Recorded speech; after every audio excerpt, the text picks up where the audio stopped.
மீண்டும் உங்கள் மத்தியிலே தேவனுடைய வார்த்தையை பகிர்ந்து கொள்ள தேவன் இந்த மாதத்திலும் எனக்கு பாராட்டின அந்த கிருபைகளுக்காக நான் நன்றி சொல்லிக்கிறேன். இந்த வாய்ப்பை கொடுத்த சதீஷ் பிரதருக்கும் சிஸ்டருக்கும் பிள்ளைகளுக்கும் சபை மக்களாகிய உங்களுக்கும் என் வாழ்த்துகளையும் நன்றிகளையும் நான் தெரிவித்துக் கொண்டிருக்கிறேன். வேத வார்த்தைக்கு போவது முன்பாக நம் தலைகளை தாழ்த்தி நன்றி. எங்கள் அதிகமாக நேசிக்கும் எங்கள் நல்ல தகப்பனே, எங்கள் அதிகமே சப்பா, மீண்டும் இந்த ஜூன் மாதத்திலே 2வது ஓய்வு நாளிலே இவர்கள் மத்தியில் இந்த வார்த்தையை பகிர்ந்து கொள்ள நீர் எனக்கு பாராட்டி அந்த கிருபைக்காக நன்றி. இதை கொடுத்த வாய்ப்பு கொடுத்த சிஸ்டரில் பிரதரில் தகப்பனே, இந்த குடும்பத்தாரை நீர் ஆசீர்வதிங்க, இந்த திருச்சபை மக்களை நீர் ஆசீர்வதிங்க. அடையின மறைங்க, நீங்க பேசுங்க, நாங்கள் கேட்கிறோம். பேசு கிறிஸ்துவ நாமத்தினால வேண்டிக் கொள்கிறோம் எங்கள் ஜீவனுள்ள நல்ல பிதாவே, ஆமென். அல்லேலூயா. இன்று தேவ வார்த்தைக்கு நம்ம எடுத்துக்கொள்ளப்பட்ட பகுதி ஏசாயா தீர்க்கதரிசியின் புஸ்தகம் 41ஆம் அதிகாரம் வசனம் 10. பயப்படாதே, நான் உன்னுடனே இருக்கிறேன். துயராதே, நான் உன் தேவன். நான் உன்னை பலப்படுத்தி உனக்கு சகாயம் பண்ணுவேன். என் நீதி வலது கரத்தினால் உன்னை தாங்குவேன். என்ன சொல்றாரு? நீ பயப்படாதே.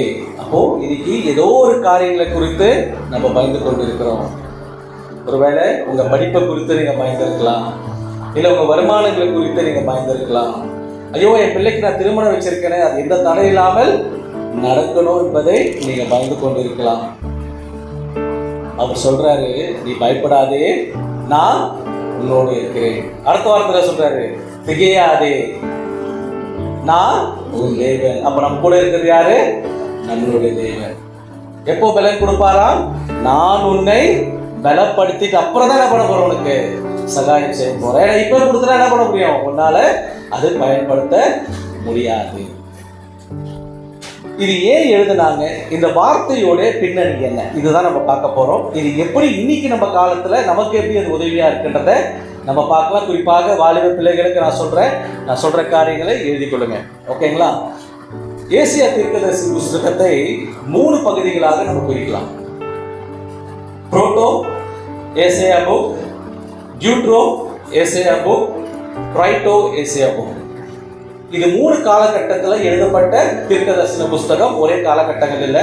நான் சொல்றது முதல் நிலை, அதாவது புரோட்டோ ஏசாயா தீர்க்கதரிசன புஸ்தகம் எழுதப்பட்டது ஏசாயா தீர்க்கதரிசன புஸ்தகம் 1 to 39 வரை. அப்படிப்பட்ட அதிகாரங்கள் எழுதப்பட்ட காலங்கள் கிமு 760ஆம் ஆண்டு. அது ஏசாயா தீர்க்கதரிசினால எழுதப்பட்டது. டியூட்ரோ ஏசாயா புக் 2ஆம் நிலையான ஏசாயா புஸ்தகம். இது அதிகாரங்கள் எடுத்துட்டீங்களா 40 to 54 வரை. இது எழுதப்பட்ட காலங்கள் யூதர்கள் எங்க சிறைப்பட்டு போயிருந்தாங்க? பாபிலோனுக்கு சிறைப்பட்டு போயிருந்தாங்க. அப்போ தேவனுடைய வார்த்தை அங்கே அவர்களுக்கு உண்டாகிறது. ஏன்னா அங்க அவங்க எங்கனவா இருக்காங்க? அடிமைகளாக இருக்கிறாங்க. அவர்களை ஆற்று தேற்று வண்ணமாக தேவன் அவர்களோட பேசுறீங்க. 40 to 54 வரைக்கும் பார்த்தீங்கன்னா அவங்களை தேற்றிக் கொண்டே இருப்பாங்க. ஒவ்வொரு அதி பயப்படாதே, நான் உன்னோடு இருக்கிறேன், திகையாதே, நான் தேவன். 54:10 படிங்க. ஏசாயா 54:10. மலைகள் விலகினாலும்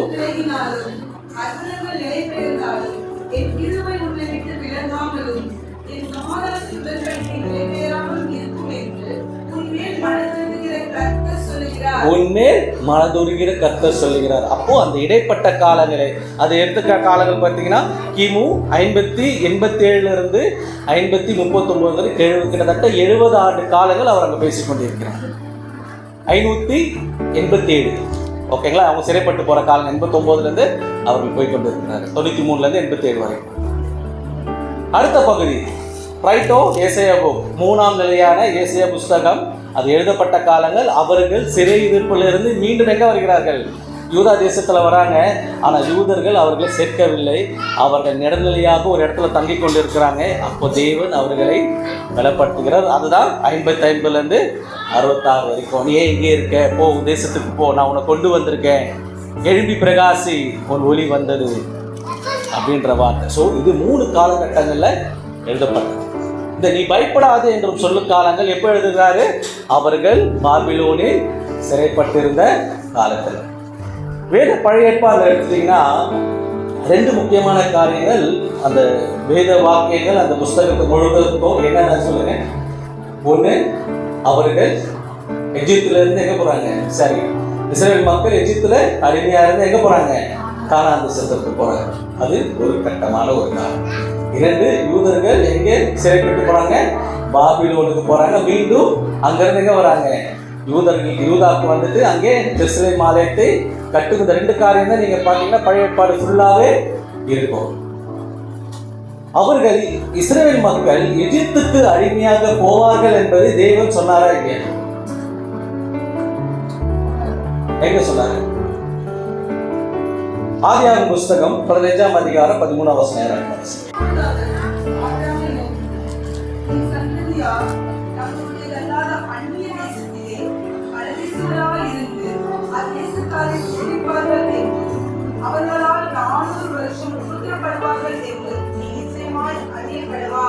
என்ன சொல்றாரு?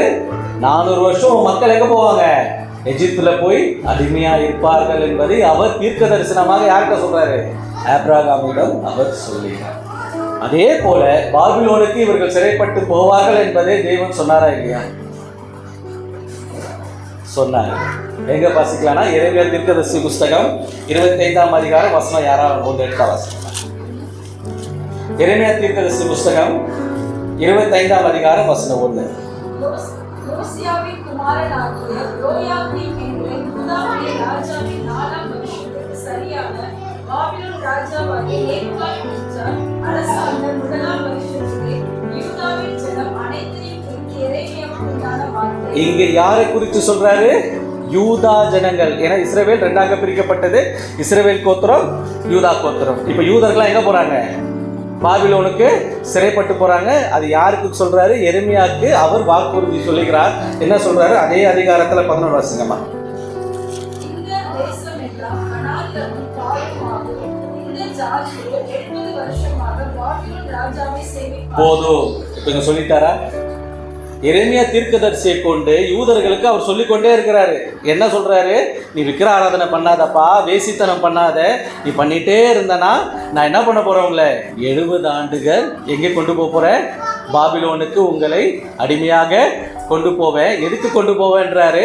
அதே எரேமியா தீர்க்கதரிசி புஸ்தகம் 29ஆம் அதிகாரம் வசனம் 10 8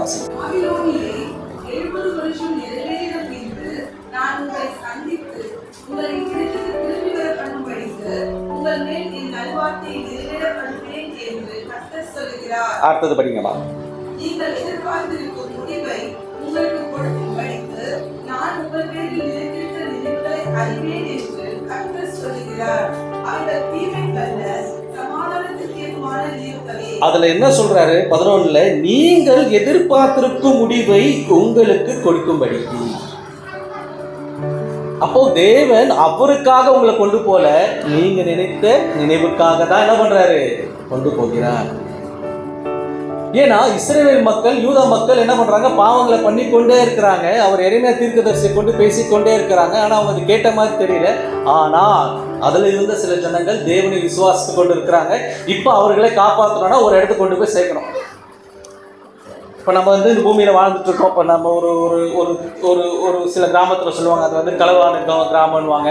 அவங்க தொழிலே பார்த்தீங்கன்னா திருட தான் போவாங்க. நீங்கள் என்ன தான் அந்த குடும்பத்தில் படிக்க வச்சாலும் அது குலத்தொழில், அதை தான் நீ செஞ்சாகணுன்றதை கட்டாயப்படுத்துவாங்க. ஆனால் அதில் சில தாய்மாருக்கு என் பிள்ளை அப்படி போகக்கூடாதுன்றது எண்ணங்கள் இருக்கும்.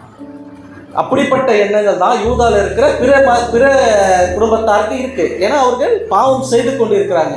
அவர் எத்தனை வருஷமா பேசிட்டு இருக்காரு பாருங்க. அதே எரேமியா தீர்க்கதரிசி புஸ்தகம் 25ஆம் அதிகாரம் வசனம் 3 8 வசனம்.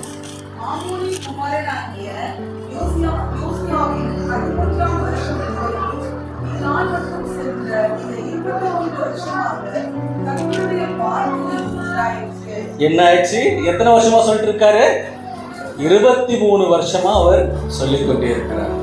என்ன பண்ணிட்டு இருக்காங்க? 5 வாசிங்கம்மா. அதுல அவர்களை கொண்டு அவர் உங்களில் அவனவன் தன் பொல்லாத வழியை உங்கள் கிரியைகளின் பொல்லாப்பை விட்டு திரும்பி கர்த்தர் உங்களுக்கும் உங்கள் பிதாக்களுக்கும் கொடுத்த தேசத்தில் சதாகாலம் குடியிருந்து 6 அந்நிய தேவர்களை பின்பற்றாமலும் அவைகளுக்கு ஆராதனை செய்யாமலும் அவைகளை பணியாமலும் இருந்து நான் உங்களுக்கு தீமை செய்யாதபடிக்கு உங்கள் கைகளின் செய்திகளால் காக்காமலும் இருங்கள் என்று சொல்லி அனுப்பினேன். வேற எதுவுமே சொல்லல. அவர் என்ன சொல்றாரு? விக்கிர ஆராதனை செய்யாதீங்க, வேசித்தனங்களை செய்யாதீங்க.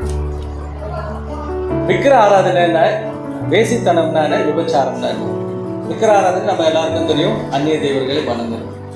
வேசித்தனம் என்பது என்ன தெரியுங்களா? இதையும் தேடிப்பாங்க, அதையும் தேடிப்பாங்க.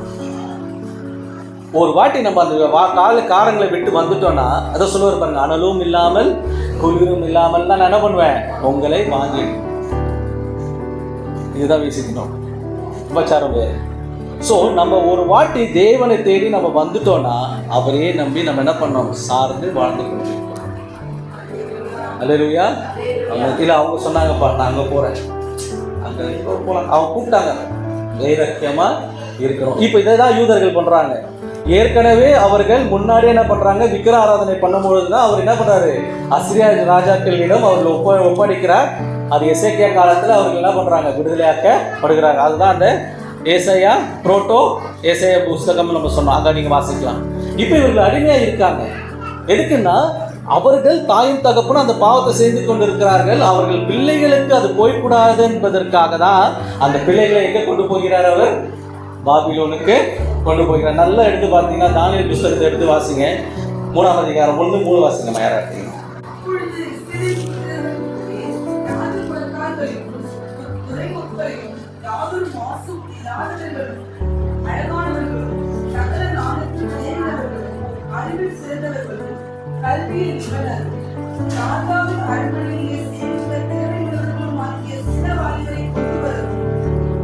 என்ன சொல்றாரு? வாலிபர்களை கொண்டு போகிறார்கள். எல்லாரையும் கொண்டு போகல, யூத மொத்த ஜனங்களை அவங்க கொண்டு போலங்க. பழையவங்க அங்கேதான் இருக்காங்க, வாலிபர்களை மாத்திரம் தான் என்ன பண்றாங்க, அவர்களை கொண்டு போகிறார்கள். 4 வாசிங்கம்மா.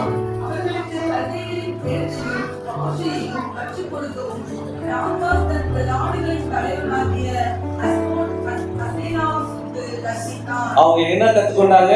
கல்தேயர் பாஷையை அவர்கள் கற்றுக்கொண்டார்கள். இந்த கல்தேயர் பாஷை தான் என்னது? ஆரம்பிக். இயேசு கிறிஸ்து பேசினாரா இல்லையா? எங்க பேசுகிறார்? சிலுவையில் அறியும் போது பேசுகிறார். தலித்தகுமியை சிறு பெண்ணே எழுந்திரு. ஸோ இவர் அந்த அடிமை தேசத்திலிருந்து வந்தவர் தான் இயேசு கிறிஸ்து. அவரால் தான் அந்த அரபிக் மொழியை அவர் 500 ஆண்டுகள் கழித்தும் அதை அவர்கள் பேசிக்கொண்டார். ஏன்னா தேவன் இவர்களை பிரித்து கொண்டார். அவர்கள் அடிமையாய் கொண்டு போனோம் என்பது அவருடைய சித்தம் அல்ல. அதே எரேமியா தீர்க்கதரிசி புஸ்தகம் 29:4 வாசிக்கலாம்.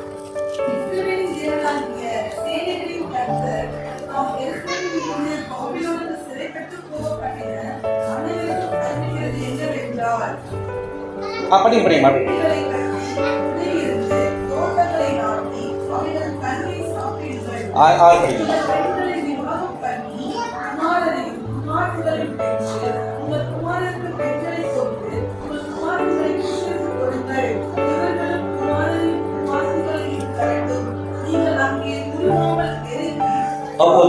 அப்போ இங்க அவர் என்ன சொல்றாரு, நீங்க அங்க போய் என்ன பண்ண போறீங்க, வீடுகளை கட்டி தோட்டங்களை கட்டி. அப்ப அவங்க அடிமையா போனாங்களா, சமாதானத்தோட போனாங்களா? அடிமை தேசத்துல தான் இருக்காங்க, ஆனா அங்க எப்படி இருக்காங்க, ஆசீர்வாதமா இருக்க சொல்றாரு. நீங்க போங்கப்பா, உங்களுக்கு நான் வீடு கட்டி கொடுப்பேன், நீங்க தோட்டங்களை வைப்பீங்க, அங்க வியாபாரம் செய்வீங்க, உங்களுக்கு பெண் கொள்ளுங்க, நீங்க திருமணம் பண்ணிக்கொண்டு உங்களுக்கு பிறக்கிற பிள்ளைகளுக்கு நீங்க என்ன பண்ணுங்க, அவர்களுக்கு பெண் கொடுங்க, நீங்க அங்க சந்தோஷமாய் வாழுங்க. ஏன்னா அவர் உங்களை பிரித்தெடுக்கிறார். அல்லேலூயா. இன்னைக்கு உங்களையும் இப்படிதான் பிரித்து எடுத்திருக்கிறார். ஆமென். ஐயோ என் சொந்த ஒதுக்கிடுச்சு, சந்தோஷம். ஏன் உங்களை பிரிச்சிருக்காரு? ஐயோ நான் கிறிஸ்தவனா மாறதுனால என் குடும்பமே ஒதுக்கிடுச்சு, என் கணவர் என்கிட்ட பேச மாட்டாரு அப்படின்னு நினைக்காதீங்க. அவர்களை மீண்டும் இங்கே கொண்டு வந்து அவர்களை பரிசுத்தமா வாழ வைக்க உங்களை இங்கே அழைத்து கொண்டு வர. அல்லேலூயா. அது உங்களுக்கு மாத்திரம் ஆசீர்வாதம் இல்லை, இந்த தேசத்திற்கும் இந்த நகரத்துக்கும் அது ஆசீர்வாதமா இருக்கப்படுகிறார். ஏன்னா அவர் சொல்றாரு, நீ பயப்படாதே, நான் உன்னோடு இருக்கிறேன், திகையாதே, நான் உன் தேவன், நான் என்ன பண்ண போறேன், உன்னை பலப்படுத்த போறேன். இதுல தேவ வார்த்தையிலும் அவர் விசுவாசத்திலும் பலப்படுத்தி உனக்கு மாத்திரம் ஆசீர்வாதமா இல்லை, நீ பிறருக்கும் என்னவா இருக்கணும், ஆசீர்வாதமா இருக்கணும். கடவுள் எப்படிங்க கைவிட்டுவாங்க? பிரதர் சொன்னாங்க, அவர் கைவிட மாட்டார். நம்ம தான் அவர் விட்டு போயிடும். அவர் என்றும் நம்மளை கைவிடுகிற தேவனில். இங்கேயும் அப்படிதான். இப்போ அவங்க போயிட்டாங்க, ஆனால் அவங்களுக்கு ஒரு பயம். இருந்தாலும் ஒரு அடிமை தேசத்தில் இருக்காங்க, நல்லா சுகபோலமாக வாழ்ந்தாலும் இது நம்ம எப்போ இந்த ஊரை விட்டு நம்ம போவோம் என்ற எண்ணங்கள் அவர்களுக்குள்ளே வருகிறது. அப்போதான் தீர்க்கதரிசியை கொண்டு தேவன் இந்த வார்த்தைகளை அவர்களுக்கு உரைக்கிறார். ஆனாலும் இன்னொரு வார்த்தையை அவர் கொடுக்குறார் ஏசாயா தீர்க்கதரிசி மூலமாக. என்ன சொல்றாரு? ஏசாயா 44 28 யாராட்ட வசனம்.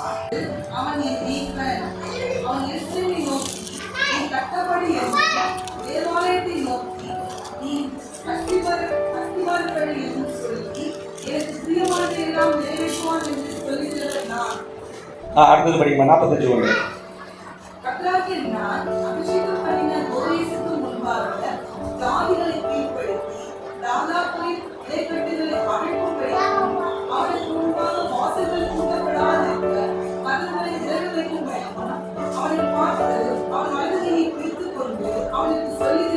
என்ன சொல்றாரு? இப்போ கோராஸ் ராஜாவை பத்தி பேசுறாரு. கோராஸ் அந்த சீன்ல கிடையாது. ஆனா ஜனங்களே இவங்களுக்கு கேள்வி, எப்போ நாங்க போக போறோம்? 70 வருஷம் நீங்க சொல்லிட்டீங்க, நாங்க எப்போ போக போறோம்ன்ற அவங்க சிந்தனை இருக்கு. தேவனும் உங்களை என்ன பண்ணிட்டாரு? அங்க கொண்டு போய் சேர்த்துட்டாரு. அவருக்கு அமைதியா இருந்தாரா?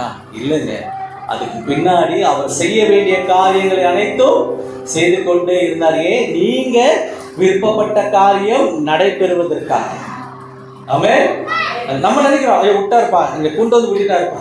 நான் நினைக்கவே இல்லை, நாங்கள் நல்லா இருந்திருப்பேன். அந்த பொம்பளை என்ன சண்டை போட்டிருந்தாலும் இந்த வீட்டுக்கு வந்தேன், அங்கே இருந்தாலே நல்லா இருந்திருப்பேன். அவர் உங்களை கொண்டு வந்திருக்கிறார் என்றால் அது ஒரு இந்த ஆலயத்துக்கு நீங்கள் வந்திருக்கீங்கன்னா அது நீங்கள் வரல, அவர் உங்களை இங்கே கொண்டு வந்திருக்கிறார். எதற்காக? உங்களை ஆசீர்வதிப்பதற்காக, உங்களை பலப்படுத்துவதற்காக, உங்களுக்கு சகாயம் செய்வதற்காக, அவர் நீதியின் கரத்தினாலே உங்களை தாங்குவதற்காக. விட்டாரா? இல்ல. உடனே கோராஸ் கிட்ட போய் பேச. அவன் யாரு? மீதிய பிரேஷனுடைய அரசன். அவனுக்கு தேவனாகிய கர்த்தரை பற்றி அறியாத ஒரு மனுஷன். ஆனா அவனை கொண்டு என்ன பண்ண போறேன்? உங்களை விடுதலை ஆக்க போறேன்றாரு. எதற்கு? நீங்க திருப்பி இங்க வருவீங்கப்பா, ஏற்கனவே ஆலயம் அசிங்கமாய் கிடக்குது. ஏன்னா அங்க என்ன பண்ணிட்டாங்க? விக்கிராராதனை பண்ணிட்டாங்க. அது ஏற்கனவே யாரால? ஏதோமியர்களால உடைக்கப்பட்டது. நீங்க போய் என்ன பண்ண போறீங்க? அதை கட்டி அங்கே மீண்டும் பரிசுத்தமாக நீங்கள் நினைத்த ஒரு வாழ்க்கையை நீங்கள் அங்கே என்ன பண்ண போறீங்க? வாழ போறீங்க. ஆனா அதுக்கான வழிகள் நமக்கு இருக்கு. ஒரு தேசத்துக்கு போயிருக்கோம், இன்னொரு நாட்டில் இருக்கோம். ஆனால் அங்கே தேவன் வீட்டிலேயே என்ன சொல்றாரு? நீ வீடை கட்டி தோட்டத்தை வச்சு ஆசீர்வாதமாக தான் இருப்பதான் சொன்னாரு. தவிர அந்த ஊருக்கு நீ அடிமையா இருப்பேன் அவர் சொல்ல. ஏன்னா அவர் நம்மளோட தேவன். யாரும் நம்மள அரசால முடியாது. இன்னைக்கு கூட நம்ம என்ன பண்றோம்? இவர் வந்தா நல்லா இருக்கு, அவர் வந்தா. அதே தான் அன்னைக்கு சவுல் காலத்துல இஸ்ரவேல் மக்கள் கேட்டதுனால அவர்கள் தேவன் வேதனைப்பட்டாங்க. அப்ப நான் உன் தகப்பன்பா, நீங்க உங்களை ஆள எதுக்கு அரசர்களை நீங்க கேட்கிறீங்க? யாராலும் நமக்கு ஒன்றும் உதவி செய்ய முடியாதுங்க.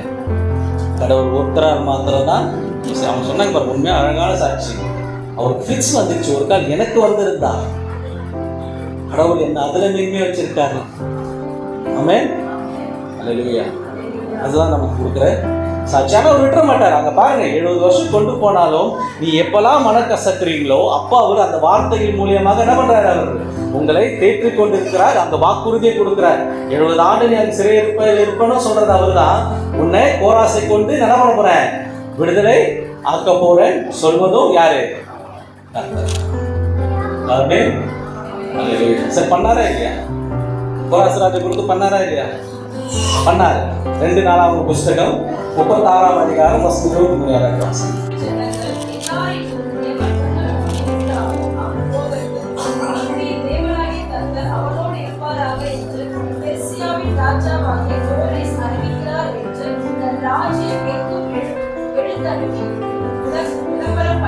என்ன பண்ணாங்க? யாரெல்லாம் போறீங்களோ போங்கப்பான்னு சொல்லிட்டு யார் அனுப்புறா? கோரேஸ் ராஜா அவர்களை அனுப்புறா. 22 வாசினா உங்களுக்கு தெளிவா தெரியும். இது முடிஞ்ச வாசிங்க 22.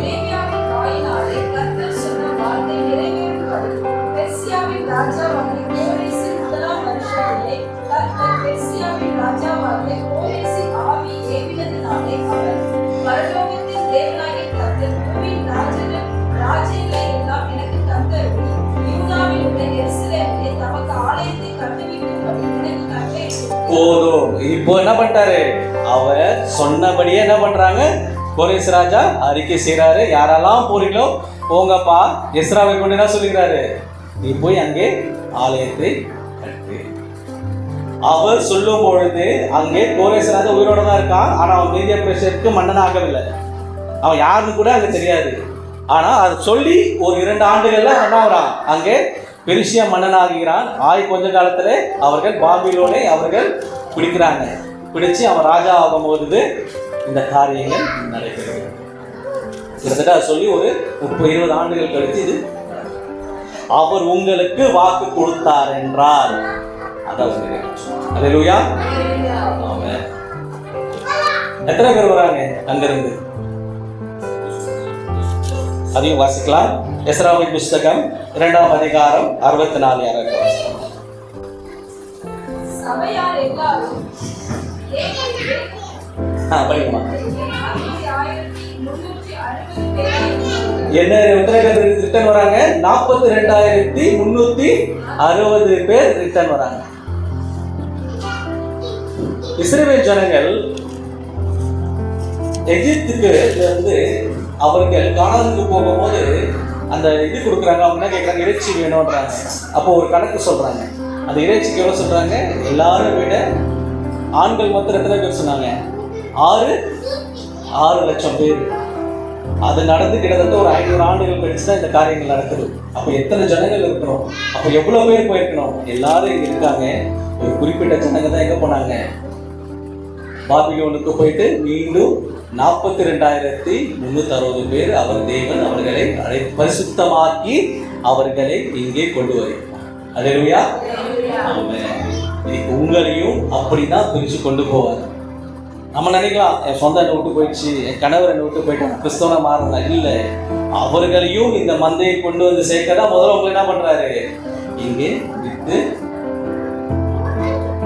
இதற்கு இன்னும் வேகமா நம்ம பார்க்கிறோம்னா யோசேப்புக்கு ஒரு சொப்பனம் வருது. என்ன சொப்பனம்? முதல் சொப்பனம் அவனோட 17ஆம் வயசுல ஒரு சொப்பனம் வருது. அவர்கள் வயல்வெளியில கதிர்களை அறுத்து அதை என்ன பண்றாங்க, கட்டுறாங்க. அதுல 12 கதிர்ல ஒரு கதிர் மட்டும் நிமிர்ந்து நிக்குது. மிச்சம் 11 கட்டுகள் என்ன பண்ணாரு, அதை வணங்கி கொண்டு இருக்கிறது என்பதை அவன் கனவு காண்றான், சொப்பனம் காண்றான். அது அவங்க சகோதரர்கிட்டயோ அப்பா கிட்டயோ சொல்றாங்க. அப்போ அவங்க சகோதரர்கள் அவங்க மேல கோவப்படுகிறாங்க. ஏன்னா உன்னை வந்து நாங்க வணங்குவோம், நீ சொல்றியா அப்படின்னு சொல்லிட்டு கோவப்படுகிறார்கள். மீண்டும் அந்த காலங்கள் கிடக்குது. அவனுக்கு 2வது சொப்பனம் கிடக்குது. 2வது சொப்பனத்துல என்ன வருது, அவனுக்கு சந்திரனும் சூரியனும் 11 நட்சத்திரங்கள் என்ன ஆகுது, அவனை வணங்கும்படியாக நடக்குது. அதை நம்ம ஆதியாகமம் புஸ்தகம் 37 நம்ம வாசிக்கலாம். அதை போய் அவங்க அப்பாட்ட சொல்கிறான். அவங்க அப்பாவுக்கு கோவம் வந்துருக்கு. ஏண்டா நான் அம்மாலாம் என்ன பண்ணுவோம், உன்னை வணங்குமா அப்படின்ட்டு. இப்போ இன்னும் அவங்க சகோதரருக்கு பயங்கர கோவம் வந்துருக்கு. இப்போ அவங்க என்ன பண்ணுறாங்க, ஆடுகளை மேய்க்கிறதுக்கு வனாந்தரத்துக்கு என்ன பண்ணுறாங்க, ஆடுகள்லாம் ஓடிட்டு போயிடுறாங்க. நாட்கள் கிடக்குது. யோபு என்ன பண்ணுறான், யோசேப்பை கூப்பிட்டு அவங்க அண்ணன்லாம் போயிருக்காங்க, நீ என்ன போய் கொஞ்சம் பார்த்துட்டு வாப்பான்ட்டு. இவன் போகிறான். இவன் தூரத்தில் வந்து பார்க்கும் போது என்ன பண்ணிடுறாங்க அவங்க சகோதரர்கள், இவனை எப்படியாவது கொல்லணுன்றத வகை கேட்டுறாங்க. அப்போ ரூபன் மாத்திரம் என்ன சொல்கிறான், ஐயோ வேண்டாம், இவன் வந்து தப்பு, அது நம்ம எப்படியாவது இவனை காப்பாற்றி என்ன பண்ணிடணும், மீண்டும் கொண்டு போயிடலாம்னு சொல்லிட்டு அவன் சகோதரர்கள் சொன்னால், வேண்டாம் அவனை கொல்லலாம் வேண்டாம், இந்த குழியில் போட்டுடலாம், அவன் அப்படியே என்ன ஆகிடுவான், இறந்துடுவான். ஏன்னா அவனுக்கு என்னன்னா அவன் போயிட்டு அப்புறம் கொண்டுட்டு போயிடலான்றது அவனோட சிந்தனையாக இருந்துச்சு. அதே மாதிரி குழியில் போட்டுடுறாங்க. இவர்கள் என்ன பண்ணுறாங்க, சாப்பிட உட்காடுறாங்க. அந்த நேரம் பார்த்து அந்த வழியை யார் போகிறா, இஸ்மவேல் கோத்திரத்தார் எங்கே போகிறாங்க, எகிப்துக்கு கும்பலாக போய்கொண்டு இருக்கிறாங்க. இதை பார்த்த யூதா அவன் என்ன சொல்கிறான், வேணாடா, இவன் எதுக்கு நம்ம கொல்லணும், இவனை கொல்றதுனால நமக்கு ஒன்றும் நடக்க போகிறது கிடையாது, அதனால இவன் என்ன பண்ணலாம், அந்த இவர்கள்கிட்ட அடிமையாக நம்ம விட்டு விடுவோம்னு சொல்லி என்ன பண்ணுறாங்க, வித்துடுறாங்க. அவன் எங்கே கொண்டு போகப்படுறான், எகிப்துக்கு கொண்டு போய் அங்கே மீண்டும் அவனை என்ன பண்ணுறாங்க, ஏலத்துக்கு விடுறாங்க. அவனை யார் எடுக்கிறாங்க, போத்திபார் அவனை. ஆதியாகமம் புஸ்தகம் 31 யாரை எடுக்கலாம்.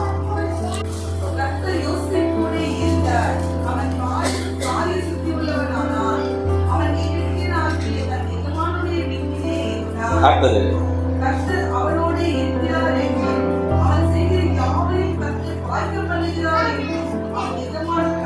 ஆமென். கர்த்தர் அவனோடு இருக்கிறார் என்பதை நீங்க உணரல, உங்க எஜமான் உணர்ந்து அவனை எல்லாத்து மேலேயும் அதிகாரியாக இருக்கிறார். இங்க அதே தான் நடக்குது. ஏன்னா அவன் 17 வயசுல அவனை அவர்கள் சகோதரர் மத்தியிலிருந்து அவர் பிரிக்கிறார். எதற்கு? இவன் மூலியமா தான் என்ன ஆக போகுது? இஸ்ரவேலுக்கு ரட்சிப்பு வர போகுது. ஒருவேளை அங்கேயே அவர் விட்டுருந்தாங்கன்னா ஏதோ ஒரு சூழ்நிலையில அவனை என்ன பண்ணியிருப்பாங்க? அவனை கொண்டு இருப்பாங்க. ஏன்னா எல்லாமே முரட்டாட்டு உள்ளவங்க இல்லையா? ஏற்கனவே ஒரு சகோதரி இது பண்ணான்னு சொல்லிட்டு அந்த தேசத்தை போய் அழிச்சு அந்த ராஜாவை கொண்டு போட்டுருவானுங்க இவங்க சகோதரர்கள் சேர்ந்து இல்லையா? அப்போ இவனை இங்க விட்டனா அவனை, ஏன்னா தேவன் அவனை குறித்து ஒரு திட்டம் வச்சிருந்தாரு. உங்களை குறித்து ஒரு திட்டம் வைக்கும் போது உங்களை உங்கள் உறவிலிருந்து அவர் பிரிப்பார். ஏன்னா உங்களை பரிசுத்தப்படுத்தி அவர் உங்களோட இருந்து உங்களை பலப்படுத்தி உங்களுக்கு என்ன பண்ணணும்? அவரு சகாயம் செய்யும். ஆமென். இதாவது முதல் கடவுள் அவனோடு இருந்தார். ஒருவேளை கடவுள் அவன் கூட இல்லைன்னா அவனுக்கு அந்த ஆசீர்வாதம். இன்னைக்கு உங்களை ஒருத்தர் புகழ்றாங்க, அம்மா நீ நல்லா இருக்கம்மா, உன்னால பலம் இருக்குன்னு அவங்க சொன்னாங்கன்னா அப்ப என்ன அர்த்தம்? தேவன் நம்மளோடு இருக்கிறார். அவர் எல்லாரோட தான் இருக்காரு. நம்ம தான் அவர் விலகி போயிருக்கோம். ஐயோ இந்த கஷ்டம் ஏன் வந்துச்சு? அப்பா நீங்க கொடுத்த கஷ்டம் தான் நம்ம வார்த்தை சொல்றது. ஆனா அது ஒரு அர்த்தம் இருக்கும். எப்போ நம்ம தேவனுக்குள்ள இருக்கிறோன்ற அந்த விசுவாசமும் அந்த பலனும் நமக்குள்ள இருக்குன்னா நம்மளை கடந்து வர எல்லா பாதையும் என்ன பண்ணுவாரு? அவர் சுகமாய் வழிநடத்திட்டு போவார். இப்போ பாபிலோன்ல அவருக்கு அடிமையா இருந்தாங்களா? சந்தோஷமா இருந்தாங்களா? சந்தோஷமா தான் வாழ்ந்தாங்க. என்ன அங்க அடிமையா இருந்தாங்க, அவ்வளவுதான். அந்த நாட்டுக்கு அவர்கள் குடிமை இருக்கிறார். இங்க கிறிஸ்தவர்கள் என்ன சொல்றோம்? மைனாரிட்டி தான் சொல்றாங்க இந்தியாவில் இல்லையா? அப்ப நம்ம எப்படி இருக்கோம்? மைனாரிட்டியா தான் இருக்கோம். அது போலதான் அவர்கள் அந்த தேசத்துல போன வெறும் அடிமைகள் தான். ஆனால் அவர் சுகபோக வாழ்க்கையை அவர்கள் வாழ்ந்தார். ஆமென். அவர் உங்களை பிரித்து கொண்டு போனாலும் உங்களை தனிமையாக விட மாட்டார். இதுதான் அந்த யோசேப்பிலும் அங்க போறான். அவன் அப்படியே விடலை. அவனே கூட இருந்து அவன் கையிட்டு சேர எல்லா வேலையும் ஆசீர்வதிக்கிறதுனால அவன் எஜமானே என்ன சொல்றான்? என் கர்த்தர் அவனோடு இருக்காரா, அதனால தான் அவன் செய்யறதெல்லாம் அவனுக்கு ஆசீர்வாதமாக மாறுகிறது அப்படின்றாரு. அங்க திருப்பியும் அவனுக்கு என்ன ஆகுது? பிரச்சனை வருது. யாரால? போத்திபார் மனைவியால. அவனை எங்க கொண்டு போயிடுறாங்க? சிறைச்சாலை கொண்டு போயிடுறாங்களா? சிறைச்சாலையில கொண்டு போறாங்க. இப்போ சிறைச்சாலையில போய் அங்க பாருங்க, அவன் கடவுள் விட்டாரா? அங்கேயும் வாசிங்க 21:31.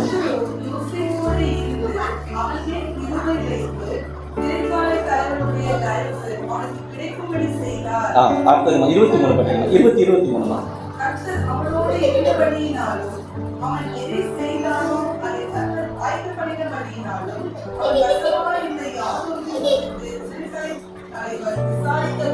மீண்டும் பாருங்க, கர்த்தர் அவனோட இருக்கிறனால இப்ப அவன் எங்க போயிட்டான்? கடவுள் நம்ம கூட இருந்தா ஏன் நான் சிறைச்சாலைக்கு போனோம்? இதுதான் நம்மளோட கேள்வி இல்லையா? கடவுள் நம்மளோட இருந்தாலும் எதுக்கு நம்ம சிறைச்சாலைக்கு போனோம்? இதுதான் நம்ம கேட்போம். ஆனா அங்க பாருங்க, கடவுள் அவனை எங்க கொண்டு போனாரோ அதுக்கு அவன் விட்டு கொடுத்தான். அது புலம்பல அவன். ஆனா கடவுள் அவனை விட்டாரா? அவன் கூட இருக்காரு. அல்லேலூயா. ஆமென். அது யார் உணர்றா? அவன் மாத்திரம் உணரல, அந்த சிறைச்சாலை தலைவனும் அதை உணர்ந்தவனா இருக்கான். இப்ப மீண்டும் அவனுக்கு என்ன ஆகுது? அங்க சிறைச்சாலையில 2 பேருக்கு 2 சொப்பனை வருது. அதுக்கு அவன் அர்த்தம் சொல்றான். அவன் என்ன பண்றான்? அந்த பானபாத்திரக்காரன் போயிட்ட அப்புறம் நமக்கு ஒரு விடுதலை கிடைக்கும்னு நினைக்கிறான். கிடைச்சதா இல்லையா? கிடைக்கல. அது சொல்லி மீண்டும் 2 ஆண்டுகள் அவன் எங்க இருக்கான்? சிறைச்சாலையில. ஒரு காலம் அவன் சொல்லி போயிருந்தானா அவன் எங்க ஓடி போயிருப்பான்? மீண்டும் கானானுக்கு வந்துருப்பான். அவன் எங்க இருந்திருக்க மாட்டான், எஜிப்துல இருந்திருக்க மாட்டான். அப்போ ராஜா கண்ட சொப்பனத்துக்கு இவன் எங்க போய் தேடுவாங்க? இங்க அவனை போயிட்டு அந்த பானபாத்திரக்காரன் ராஜா கிட்ட சொன்ன உடனே சரி அவனை விட்டுருப்பான்னு சொல்லி ஏதோ ஒன்று பண்ணி அவனை அமைச்சிட்டாங்கன்னு வச்சுங்க, அவன் நேரம் ஓடி இருப்பான். அவன் அப்பாட்ட தான் ஓடி போயிருப்பான். ஆனா தேவனுக்கு அந்த சித்தம் இல்லை.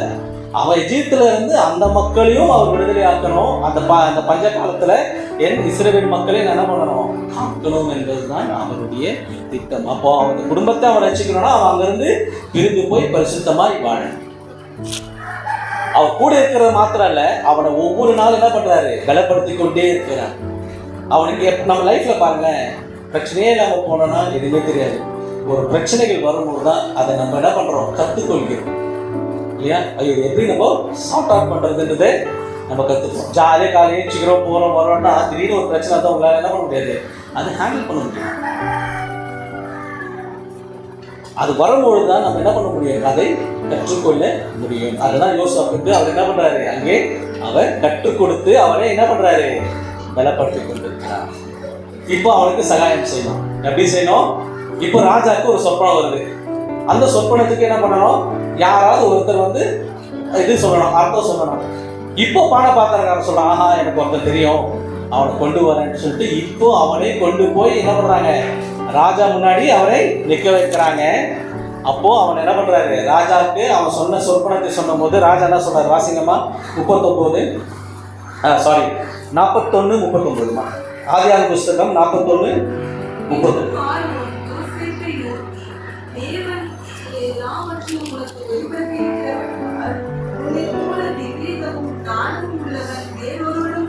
அல்லேலூயா, ஆமென்.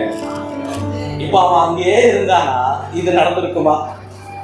என்ன சொல்ற, ஒரு எகிப்து ராஜா அன்னைக்கு உலகத்துல இன்னைக்கு யாரு அமெரிக்கான் தான் பெரிய ஆள் இல்லையா, அன்னைக்கு எகிப்து தான் உலகத்திலே பெரிய ஆட்கள்.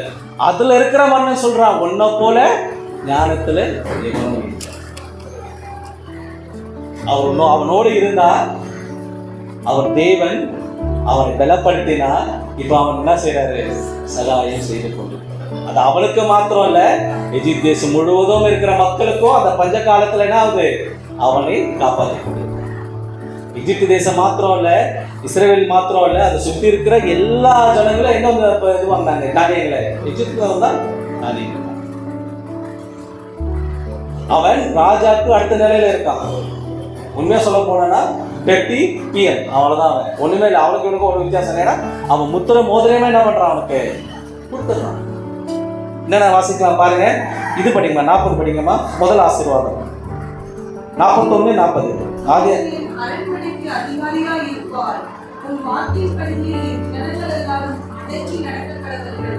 சிங்காசனத்தில் மாத்திரம் உன்னிலும் நான் பெரியவனாய் இருப்பேன் என்றார். யாரு, ஒரு அந்நிய மனுஷன், அவனுக்கு யார் அடங்கி இருப்பாங்களா, எகிப்து ஜனங்கள் யாவரும் உனக்கு அடங்கி இருப்பாங்க. வெறும் ராஜ்யத்துல மட்டும்தான் உட்காந்து இருப்பேன், மற்ற எல்லாமே என்ன பண்ண போற, நீதான் பார்க்க. இரண்டாவது ஆசீர்வாதம் இது படிக்குமா, 42.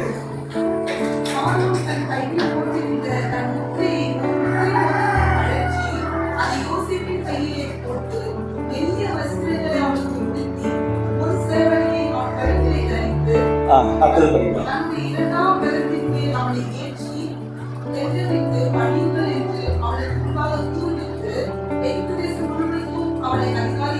என்ன பண்றாங்க, எல்லா ஜனங்களும் என்ன பண்ண சொல்றான், அவனுக்கு பணியுங்கள். ராஜா தவிர அவங்க யாருக்கும் பணிய மாட்டாங்க. அப்போ இவ்வளவு பெரிய ஆசீர்வாதம் அவனுக்கு கொடுக்கும். இன்னைக்கு உங்களுக்கு சொல்றாரு, நீ பயப்படாதே, உன் பலிப்பை கொடுத்து நீ பயப்படாத. ஐயோ நான் படிச்சு முடிச்சுட்டேன், எனக்கு வேலை கிடைக்குமா என்பதே பயப்படாதே. ஏன்னா உன் தேவனாகிய கர்த்தர் நானோடு இருக்கிறேன். உனக்கு ஒரு வேலையில நிரந்தர வேணுமா, நான் உன்னை என்ன பண்ண போறேன், உன்னை பலப்படுத்தி உனக்கு சகாயம் செய்ய. அது மாத்திரம் இல்லப்பா, நீதியின் வலது கரத்தினால என்ன பண்ண போறேன், உன்னை நாங்க சாவர வரைக்கும் என்ன பண்ண போற, பிரதமரா இருந்துதான் நீ சாக போற. எப்போ, நம்ம தேவனோடு இருக்கணும். அவன் 17 வயசுல எங்க போறான், எகிப்துக்கு போறான். 30 வயசுல என்ன ஆகுறான், ராஜாவாகிறான். ஆனா அவன் 110 வயசு மரண நாட்கள் வரைக்கும் அவங்க அங்க என்னவா இருந்தான், ராஜாவா தான்.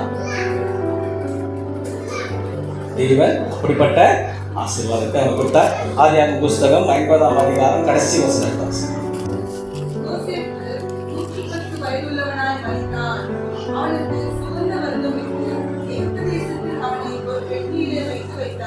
அவன் ஒரு வேலைக்காரனா அந்த மாதிரி பண்ணியிருப்பாங்களா, எங்க வைக்கிறாங்க, எகிப்திலே வைக்கிறாங்க. ஸோ அவன் மரண நாட்கள் வரைக்கும் எப்படி இருந்தான், அந்த தேசத்து ராஜாவாகவே தேவன் அவனுக்கு இருந்தார். ஸோ அப்போ 110னா 80 வருடங்கள் அவன் என்ன பண்ணான், எகிப்துக்கு அவன் ராஜா. ஆமென், அல்லேலூயா. ஸோ நீங்க பயப்படாதீங்க, கடவுள் உங்களோட தான் இருக்காரு. நீங்க திகையாதீங்க. யார் அவர், உங்கள் தேவன். எதுக்கு உங்களை வச்சிருக்காரு, உங்களை பலப்படுத்தி உங்களுக்கு சகாயம் செய்வார். எப்படிப்பட்ட சகாயம், உங்களுக்கு மாத்திரம் ஆசீர்வாதம் இல்லை, உங்க குடும்பத்துக்கு மாத்திரம் ஆசீர்வாதம் இல்லை, இந்த தேசத்துக்கு மாத்திரம் ஆசீர்வாதம், இந்த உலகத்திற்கே என்ன பண்ண போறார், உங்களை ஆசீர்வாதமாக வைக்கிறது மாத்திரம் இல்லாம உங்களை சாட்சியாக அவர் நிற்க வைப்பார். ஆமென். அதோடு விட்டுற மாட்டார், உங்கள் முடிவு பரியந்தம் அவர் உங்களை நீதியின் வலக்கரத்தினாலே. இதற்கு இந்த யோசேப்பு வாழ்க்கை தான் நமக்கு சாட்சி. அவர் சொல்ல ஆகும், அவர் கட்டளையிட. இந்த வார்த்தை தேவன் நிச்சயமா உங்களோட பேசியிருப்பான்னு நான் நினைக்கிறேன். தலைகளை தாட்சி எங்களை அதிகமாக நேசிக்கும் எங்கள் நல்ல தகப்பனே, தேவனே அப்பா, மீண்டும் இந்த 2வது வாரத்திலே அப்பா உண்மையாகவே நான் வர முடியாத ஒரு சூழ்நிலை இருந்த போதிலும் அதை நீ வர மாற்றி கொடுத்து இவர்கள் மத்தியில் உடைய வார்த்தை பகிர்ந்து கொள்ள எனக்கு தந்த அந்த கிருபைகளுக்காக நான் நன்றி சொல்லிக்கிறேன். அப்பா, இங்கே இருக்கிற ஒவ்வொருவரையும் நீர் ஆசீர்வதிங்க. குறிப்பாக சதீஷ் பிரதர் ஆசீர்வதிங்க. அப்பா, அவருக்கு செய்கிற ஊழியங்கள் ஒவ்வொன்றிடத்திலும் அவர் ஓட்டத்தை நீரே பொறுப்பெடுத்துக் கொள்ளுங்க சார்.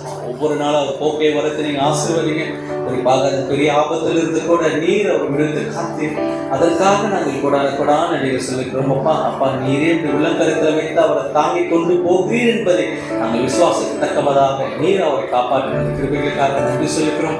ஊழியப்பாதையில் ஏற்படுற எல்லா விதமான பலவீனத்திலும் நீரே அவருக்கு பலனாக இருந்து எல்லா விதமான கிருபையினாலும் அவரை வழிநடத்துங்க. கொடுத்திருக்க சிஸ்டருக்காக நன்றி. ஒவ்வொரு நாளும் அவருக்கு எல்லா விதத்திலும் உறுதுணையாக இருந்து அவரை பலப்படுத்தி பாதுகாத்து வழிநடத்தும். கொடுத்திருக்கிற பிள்ளைகளுக்காக நன்றி.